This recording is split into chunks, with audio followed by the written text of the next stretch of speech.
మనకు ఆ మధ్యన గుర్తుంది కదా, భారత సైన్యం కొంత సైన్యంలో పనిచేసి రిటైర్ అయిన కొంతమంది ప్రైవేట్ నేవీల్లో పనిచేస్తుంటే అట్లా పనిచేస్తూ ఖతార్కి వెళ్ళినటువంటి ఒక షిప్లో, అది కూడా మన దేశం షిప్ కాదు, వేరే దేశానికి సంబంధించిన షిప్, ఆ షిప్లో ఉన్నటువంటి 8 మందిని ఖతార్ పోలీసులు అరెస్ట్ చేశారు. ముందు ఆ విషయాన్ని కూడా బయటపెట్టలేదు. ఆ తర్వాత ఆ షిప్కి సంబంధించిన యాజమాన్యం భారత్లో ఉన్న ఆ కుటుంబాలకి సమాచారం అందించడంతో ఆ కుటుంబాలు భారత ప్రభుత్వాన్ని అభ్యర్థించడంతో అప్పుడు భారత ప్రభుత్వం అడిగితే అవునని ఒప్పుకుంది ఖతార్. 8 మంది భారతీయులు గతంలో భారత సైన్యంలో పనిచేసినటువంటి వాళ్ళు అక్కడ ఉన్నారు. ఎందుకు వాళ్ళని అరెస్ట్ చేశారన్నది ముందు చెప్పలేదు, కానీ డిప్లొమాటిక్ ఛానల్స్లో దౌత్య పద్ధతుల్లో అడిగితే చెప్పింది ఏంటంటే వాళ్ళు ఇజ్రాయెల్ కోసం ఖతార్ మీదన గూఢచర్యం చేస్తున్నారు అన్నట్టు.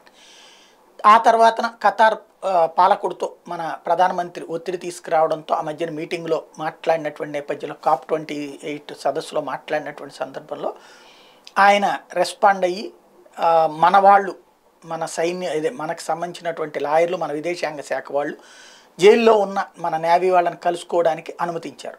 ఆ తర్వాత వాళ్ళ దగ్గర నుంచి అందుకున్న సమాచారం ప్రకారం మనం అక్కడ కోర్టులో కేసు వేసాం వాళ్ళని విడిచిపెట్టాలని. అయితే వాళ్ళకి మొదట అవకాశం కొట్టేసింది కోర్టు, ఆ తర్వాత రెండోది కూడా కొట్టేసింది మొన్ననే. దాంతో ఇప్పుడు కేవలం ఖతార్ ఎమిర్ క్షమాభిక్ష పెడితే మాత్రమే విడిచిపెట్టేటువంటి పరిస్థితి ఉంది. అయితే మొన్న 18వ తారీఖు కొంతమందిని, డిసెంబర్ 18వ తారీఖున కొంతమందికి క్షమాభిక్ష పెట్టారు ఎమిర్ అన్నటువంటి మాట వినబడుతుంది.